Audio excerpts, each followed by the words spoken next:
Midday in Cameroon's economic capital city, Douala. Ladies and gentlemen, thanks for joining Equinox Television. We're on to our third edition of the bilingual newscast for the day ends. The first part is in the French language with Julien Bert-Bissay. Julien Bert-Bissay, good afternoon. Bon après-midi à vous, Formi Armstrong Sanda. Mesdames et messieurs, bon après-midi et bienvenue aux 12h sur Equinox Télévision. Attaque terroriste de Matazem dans la région de l'Ouest Cameroun. Le ministre de l'administration territoriale sur le site du drame. Vous le voyez en image, Paul Atangandi est en ce moment dans cette région de l'Ouest. Il est allé toucher du doigt la réalité et remonter le moral des populations et forces de sécurité qui ont perdu 3 des leurs dans cette attaque qui a ôté la vie à 6 personnes. Je vous invite à l'écouter. Le gouverneur de la région, le préfet de la Maison, les autorités administratives ainsi que les forces de défense et de sécurité ont fait le bilan de la situation sécuritaire. Alors ce que je pourrais vous dire, il est clair aujourd'hui que le chef d'État, son Excellence Paul Biya, a gagné la guerre contre la...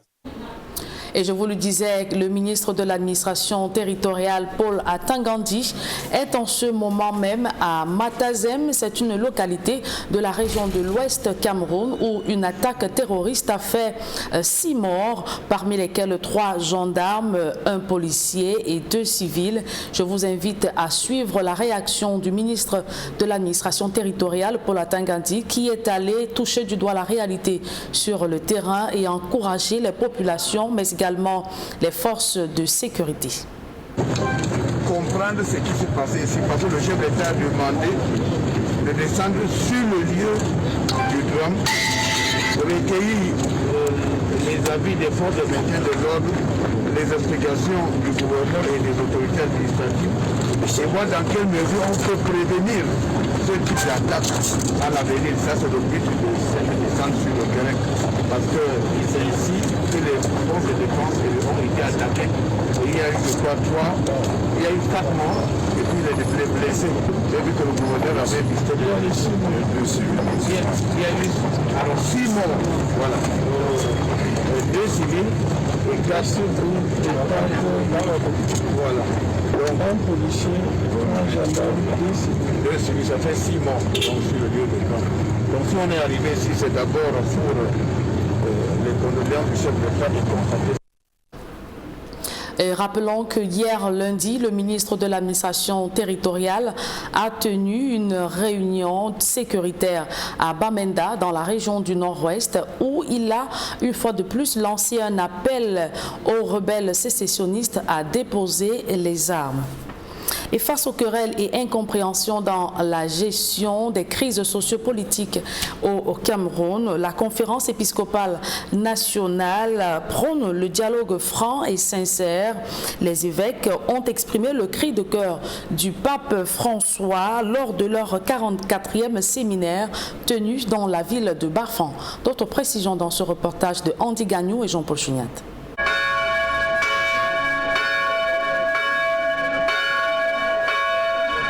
À la messe de clôture du 44e séminaire des évêques du Cameroun, la terre de Wonkam accueille des personnalités politiques de tous bords, des autorités administratives, hommes d'affaires et des milliers de fidèles du diocèse de Bafang.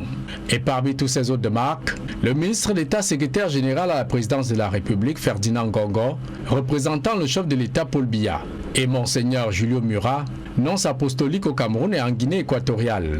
Devant ce parterre d'invités et de fidèles, le président de l'épiscopat camerounais met sur la table le message du pape François dans son encyclique sur le sens de la fraternité et l'amitié sociale. La fraternité et l'amitié sociale, voilà une expression que les évêques du Cameroun voudraient répercuter avec force pour englober et dépasser le vivre ensemble tant souhaité dans notre pays. En ce moment où plusieurs crises sociopolitiques secouent notre pays, notamment les velléités sécessionnistes au conflit armé dans les 2 régions anglophones, les attentats terroristes de Boko Haram à l'extrême nord Cameroun, le pape François, dans son encyclique Fratelli Tutti, nous sommes tous des frères, exhorte tous les Camerounais, gouvernants et gouvernés, à un dialogue franc, gage d'un retour à une paix tant recherchée. Dans une société pluraliste, Le dialogue est le chemin le plus adéquat pour parvenir à reconnaître ce qui doit être toujours affirmé et respecté au-delà du consensus de circonstances. Et comme principal moyen pour y parvenir, Monseigneur Abraham Comé recommande à tous de s'inspirer du modèle de recherche de solutions aux querelles entre frères et sœurs de la même cellule familiale. Les querelles de famille donnent lieu par la suite à des réconciliations. Si nous pouvions réussir à voir l'adversaire politique ou le voisin de maison du même œil que nos enfants, nos épouses, époux, nos pères ou nos mères, que ce serait bien.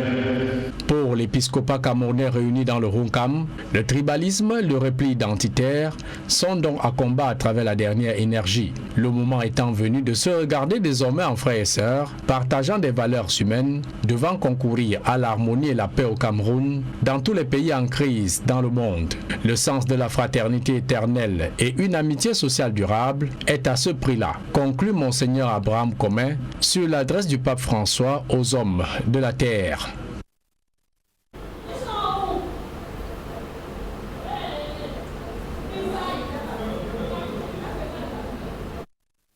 Le réseau des défenseurs des droits humains en Afrique centrale, le REDAC, dénonce les violations des droits de l'homme entretenues par les autorités camerounaises. Au cours d'un point de presse donné en son siège à Douala, l'organisation critique ouvertement les autorités sur la gestion des prisonniers d'opinion au Cameroun. Plus de 100 prisonniers d'opinion croupissent dans les prisons juste parce qu'ils ont voulu exercer leur droit à la liberté d'opinion et de manifestation pacifique. Plusieurs d'entre eux doivent comparaître devant le tribunal militaire en violation flagrante des principes directifs sur les droits de l'homme et des peuples dans la lutte contre le terrorisme en Afrique en sa partie 4B. Plus grave, certains, ceux de Douala notamment, ne savent toujours pas quand leur dossier sera appelé, tandis que d'autres sont victimes de stigmatisation totale. 2 autres n'ont jamais vu le juge d'instruction juste parce qu'ils sont anglophones. Il s'agit, je vous donne les noms, de Ngahane Touka Vidal et de Titia Napoléon. Alors qu'ils font partie eux aussi des manifestants du 22 septembre 2020. Nous dénonçons cette stigmatisation continue. À côté de ces cas, le REDAC fait également écho des cas des jeunes du mouvement Stand Up for Cameroun gardés à vue alors qu'ils ne participaient pas aux marches, mais également des femmes incarcérées pour tentative d'insurrection et défaut de présentation de CNI, des points pour lesquels l'organisation demande au gouvernement la libération pure et simple de ces Camerounais ainsi que l'abandon de toutes les charges. Un autre point saillant sur lequel le réseau des défenseurs des droits humains en Afrique centrale s'est exprimé, c'est la recrudescence des violences et des exactions dans le Nozo. Comme par le passé, condamne fermement cette tuerie, notamment à l'encontre des femmes et des filles.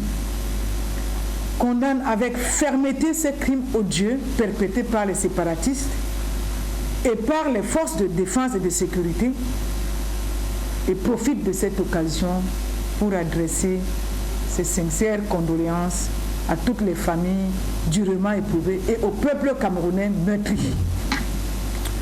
Le REDAC dénonce et s'insurge contre ces assassinats et autres traitements inhumains et dégradants infligés aux civils, autorités traditionnelles, religieuses et administratives par les séparatistes et les forces de défense et de sécurité camerounaises.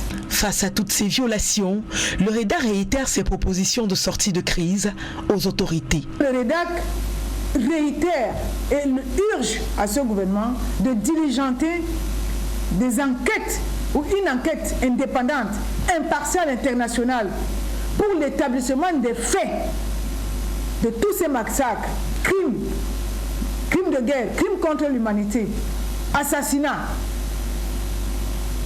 afin d'identifier les responsabilités pour commencer à panser les plaies. La commission Vérité, Justice et Réconciliation, socle de la réconciliation nationale, est aussi évoquée par le REDAC pour permettre aux Camerounais de panser leurs plaies. C'est au total 4 sujets qui ont été évoqués au cours de ce point de presse. L'organisation s'est également exprimée sur les attaques répétitives de la secte Boko Haram et la situation en République centrafricaine, pour les décrier, eux également.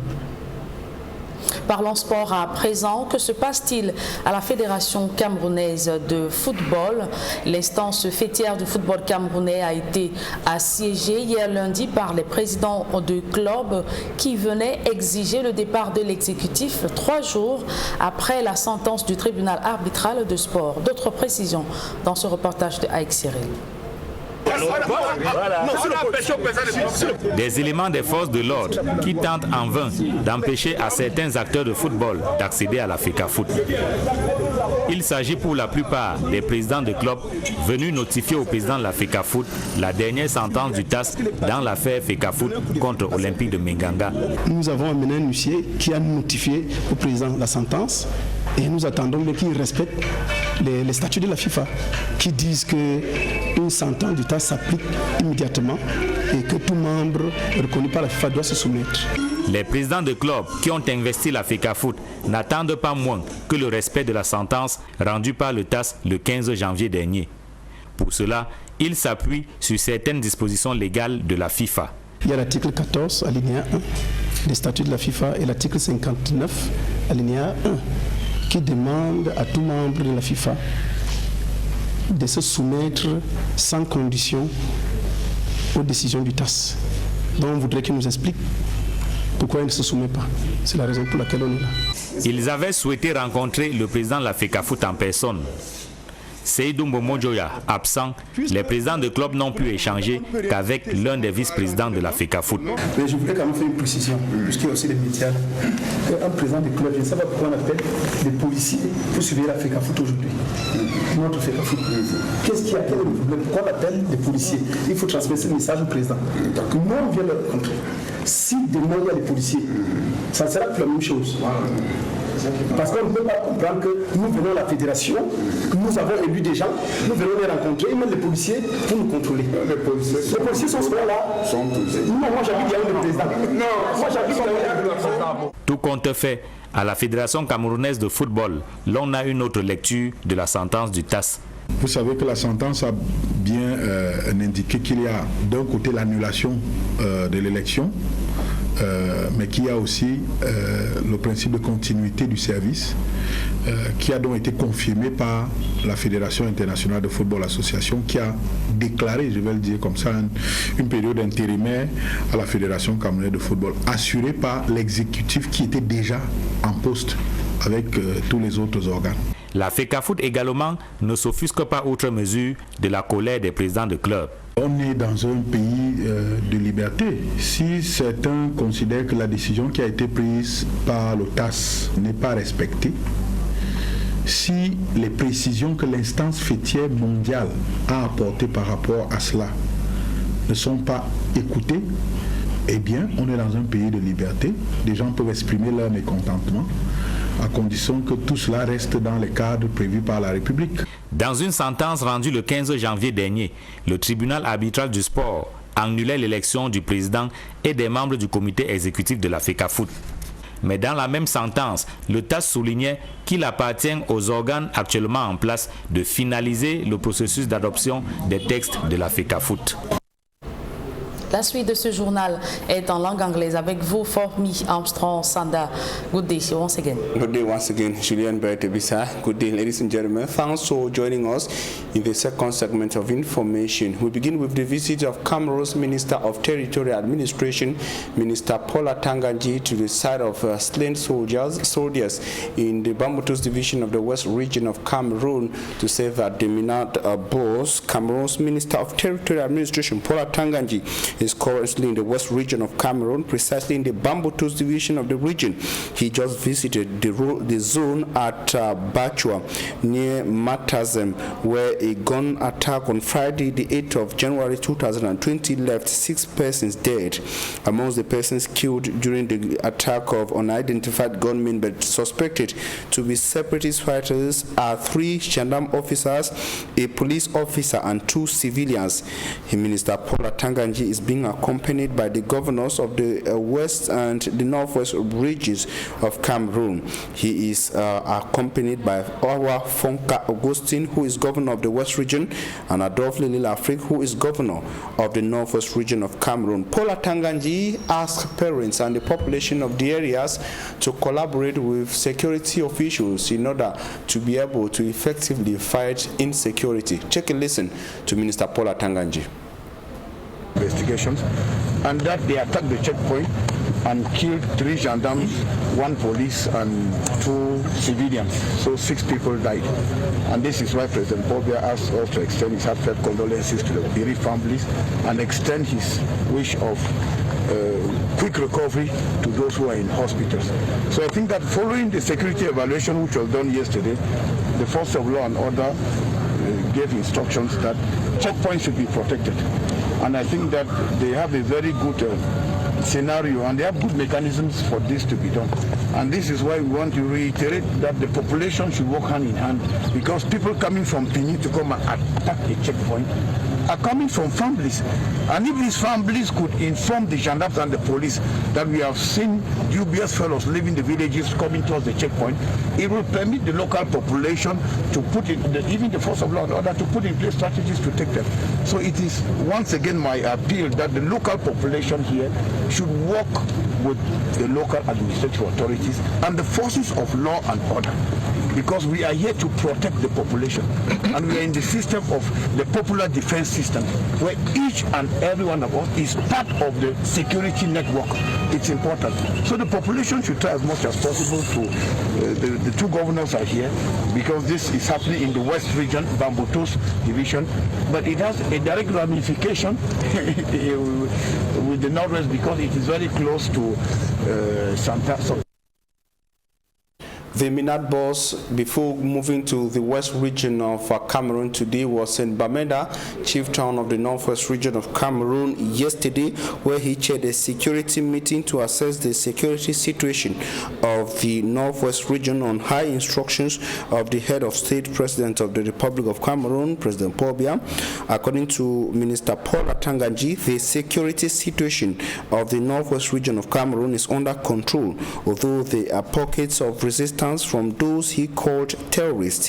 He notes that the head of state has already won the war against terror, reasons why he created the DDR centers for those who dropped their arms to be demobilized and reintegrated into the society. He invites parents to come on board and help the government of Cameroon fight terrorism by telling their children to drop their weapons. Concerning the ghost town phenomenon in the 2 Anglophone regions of Cameroon, the Minat boss says the head of state has made available some means he did not disclose to help the city of Bamenda acquire more buses in order to fight ghost towns.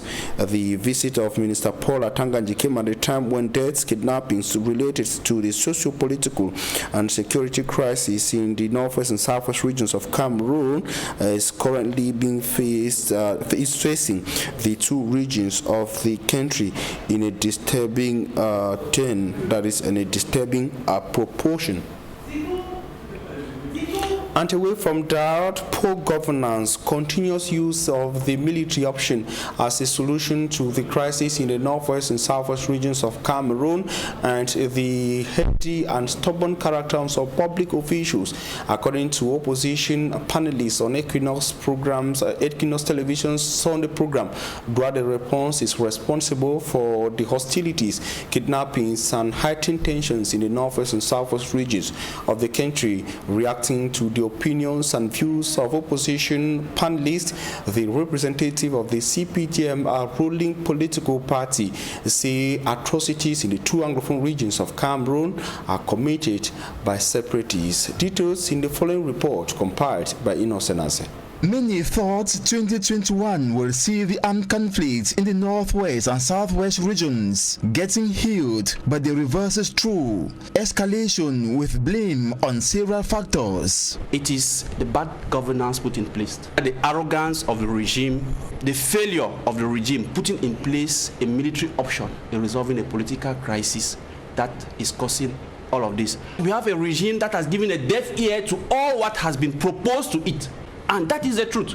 And until we know that or we put that in place, we'll fight this war even for 10 to 20 years. And that is what the regime wants. But let's have compassion for the innocent souls who are falling. Barrister Lavoisier Tapi of the SCF also highlights continuous military option to resolve a political crisis and poor governance over a true dialogue. Tant que le pouvoir n'accepte pas qu'il s'agit d'une crise de gouvernance. If government refuses to consider the origin of the crisis stems from bad governance, this crisis will continue. Les anglophones revendiquent. Anglophones do not want to be assimilated by the Biya regime with the Francophone system, reason why they want a change on form of the state, whereby they will have powers to choose their leaders. Pour assimiler les anglophones à la francophonie. Professor Masanga Nyamding of the CPDM party criticizes opinions of barristers Stamford Richards and Lavoisier Tapi. The Anglophone crisis is the problem of neocolonialism. C'est l'État qui doit déposer les armes, même en droit international. He says it is ridiculous to say the state military has to drop down arms when territorial integrity of the nation is at stake with separatist threats. Moi, je condamne cela. The military, he says, plays its role so well. Force should not be sabotaged. Je ne voudrais pas qu'on discrédite cette armée. Cameroon is a sovereign state, and the Anglophones are always represented by a Prime Minister, either from the northwest or southwest region. To me, there is an Anglophone problem, but nothing like marginalization. Anglophone, mais les anglophones ne sont pas marginalisés. C'est deux choses différentes. To the ruling party, reasons explain continuation of the attacks and killings. Avec des grands bandits qu'on appelle. They had separatist leaders with all unscrupulous and bloody determination to dissect Cameroon. Complicity of some political parties for their political interests and gains. Existence of a network constituting persons who traffic petroleum products, arms, drugs and many others to enrich themselves. Et tout ce que vous connaissez, mais ça fait leur affaire. On the subject of external mediators to Cameroon, like Cardinal Pietro Parolin, Secretary of State for the Vatican, the panelists express hope this will give hope for end of the crisis. If international pressure is what the regime listens, I welcome it, because all what I want is that peace should be able to return to those two regions. The SDF is indifferent. L'envoyé du pape va venir. Oui, le président est... Nous sommes soucieux de ce que le problème anglophone soit résolu. Even the CPDM communicator hails external mediation moves. Les médiations sont bonnes. Every attention is now tilted to the Catholic Church authorities' arrival to Cameroon, with expectations his words will serve as right remedy to the decayed wound suffered by the country's two English-speaking regions. Holding on to something feared that the ministerial letter instructing governors of the 10 regions of Cameroon to go ahead to officially install newly elected officials of regional councils in the country is not in accordance with the laws in place, especially the laws on local authorities, especially with the case of the northwest and southwest regions of Cameroon, two regions with a special status. Derek Jato tells us more from Buea. Manship of His Lordship Abraham Kome, Bishop of Bafang and President of the National Episcopal Conference of Cameroon, the 44th Annual Seminar of Bishops of Cameroon, held under the theme, The National Episcopal Conference of Cameroon and Its Future. a theme that permitted the bishops to review some major happenings within their midst, like the recent appointment of new bishops to the Diocese of Buea and Zika. The men of God could not be silent on the suffering of Cameroonians caught in conflict-hit regions. Furthermore, he expressed the deep compassion of the bishops of Cameroon towards all the families affected by the armed conflicts in the extreme north, northwest, and southwest regions. Although the main task of the seminar was meant to deepen the study on the theme, inspired by an initial seminar in Obala, the bishops took out time to listen to an exposé on fraternity, the most recent encyclical of Pope Francis, presented by Father Augustine Mesomo of the Catholic University of Central Africa, Yaoundé. Published the encyclical Fratelli Tutti, in which he emphasized on universal brotherhood. And we think that if there is war, fighting, crisis everywhere, it's because of the lack of brotherhood. And we think that as bishops of Cameroon, we have to emphasize on brotherhood, first within the families, within our cities, within our dioceses, and within the country. We are all brothers and sisters, and we have to protect the life of each other. Every day during the seminar, Holy Mass was celebrated. The bishops received with deep joy the news from the Apostolic Nuncio of the visit to Cameroon by the Vatican Secretary of State, His Eminence Cardinal Pietro Parolin, from 28 January to 3rd February 2021. They equally rejoiced at the news of the appointment by Pope Francis of His Grace Archbishop Samuel Kleda as a member of the dicastery for promoting integral human development. The next annual seminar will take place in Gaoundéré from the 8th to the 15th of January 2022. That was rather a report on the 44th edition of the traditional annual seminar of the National Episcopal Conference of Cameroon that held in Bafang, chieftain of the Opankam Division, West Region of Cameroon. The bishops showed their concern with Cameroonian suffering in the north, in the far north, northwest, and southwest regions of the country. It brings us to the end of the midday news on Equinox Television. Julien Bert-Bissa and I will be back here tomorrow at 7 a.m. God willing, Julien. See you tomorrow at 7 a.m. On se revoit demain à 7h, s'il plaît à Dieu, Formi, Armstrong, Sanda. Mesdames et messieurs, merci d'avoir suivi cette édition bilingue du journal. Retrouvez dans quelques secondes Flavie Valondobo et toute son équipe pour votre quotidien santé.